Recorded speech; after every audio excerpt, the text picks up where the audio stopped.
Busy, busy day. Joining me now with some of the final thoughts on the evening, Geraldo Rivera, Fox News correspondent-at-large. Great to see you. Hi, Martha. Great to be here. Thank you.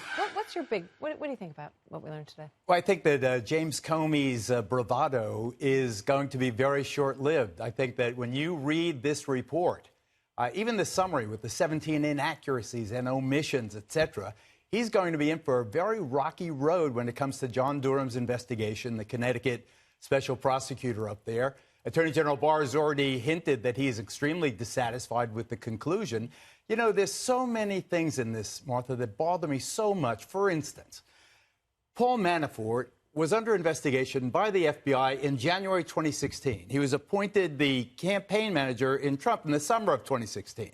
Why didn't someone tell candidate Trump that the campaign manager he was selecting was under investigation? Why didn't they tell candidate Trump that there was a counterintelligence probe of his campaign? Why didn't they tell? Because they were setting a perjury trap. Why didn't they tell the FISA judge that the Steele dossier was not vetted, that it was paid for by Democrats? There were so many things that happened. Yeah, it says in this report that the FBI was not aware of the source that was the patron, is the way they put it, of the dossier. And I remember Jim Comey being asked that by Bret Baier when he did his interview on Special Report. And, you know, it was like a jaw dropper. Like Jim Comey said, well, we didn't know. We didn't know that they were paying for it. Why would you not want to know that? Because they thought they had the president of the United States by the short hairs. They thought they had him in a counterintelligence probe. They thought that the president of the United States was a spy, was a traitor, was more subservient to Vladimir Putin than he was to the American people. And they kept trying, and they tried, and they tried, and they kept falling short. For example, they wanted the notion planted in the FISA judge's head that the GOP platform was made more sympathetic to the Russians as a result of Carter Page's intervention.